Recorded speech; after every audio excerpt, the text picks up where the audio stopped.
Pasmado ang bunganga. Beep, beep, beep, beep, beep. Ang tagalupa na viral ang mukha. Bip, bip, bip, bip, bip. Bumibip, bip, bip, bip, bip, bip, bip, bip, bip, bip, bip na ba? Ang lahat. Martian. Beep, beep, beep, beep. Enrico Pañero. Bip, bip, bip, bip, bip. Beep, beep, beep, Bip, bip, bip, bip, bip. Bip, bip, bip, bip, bip. Tilaok! Ulitin mo yun. Sige. Tilaok! O yan, masaya ka na.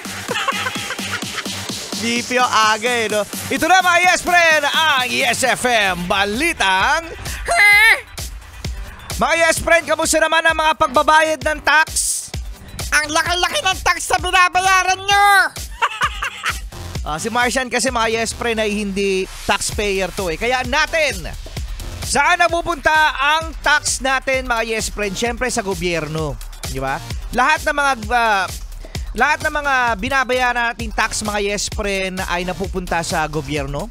At ang mga tax na yan ay binabayaran natin through sweldo, sa pagbayad natin ng mga pagkain, o kung kayo ay mga bumibili sa mga fast food chain, mga yes friend, yan. O, meron niyang tax. So ngayon mga yes friend, isa nga sa mga napupuntahan ng tax natin ay itong pinag-isipan nila na AKAP Fund na meron 26 billion pesos. Ito yung ayuda mga yes friend na ibinibigay sa mga yes friend natin na mga kapos. Oo, no?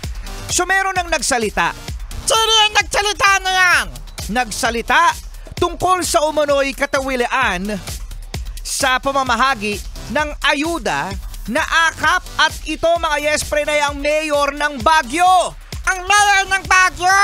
Yes! Oo, na si Mayor Benjamin Magalong. Ito na nga mga yes friend, binunyag niya na nga na meron daw natatanggap ang mga congressman sa tuwing sila daw mga yes friend ay sasali, no, sa Speaker of the House. Yan, tungkol sa mga ayuda-ayuda na ito. At eto nga mga yes friend, dahil nga sa itong AKAP Fund, ayuda, napupunta daw ito mga yes friend sa mga congressman kung saan maaari daw gamitin sa eleksyon. Yan. Syempre kapag binigyan ka ng tao mga yes friend, magiging grateful ka, magpapasalamat ka. Salamat. Salamat sa iyo, Catholics. Salamat sa iyo, Catholics. Binigyan mo ako ng ayuda. Boboto kita, Catholics. Boboto kita. Diba? Nagiging mas malapit ang iyong loob dahil sa binigyan ka ng pera. At hindi mo utang na loob yon, Martian, kay Catholics. Bakit? Kasi yung pera ni Catholics na binigay sa'yo, pera mo din yan. Ha? Binabawi ko na, Catholics. Akin pala yan. Kaya nagiging utang na loob ng mga Pinoy. Yung mga yes friend kasi natin hindi alam yan eh. So, na para bang, ay salamat ha, salamat congressman, salamat senador, o kung salamat kagawad, salamat SK, o kung sino man ang government official na nagbigay ng pera, which is pera naman ng taong bayan yan. Oh, yan ay pera natin mga yes friend. Magpasalamat tayo dahil sa nakarating sa'yo, pero tanungin mo na lang mga yes friend, tama ba yung ginagawa niya? o tama ba ang ginagawa niya? Dahil tandaan, malapit ang eleksyon, dapat magpabango, dapat mga yes friend ay manalo. Hindi ko alam mga yes friend, kung ano nangyayari.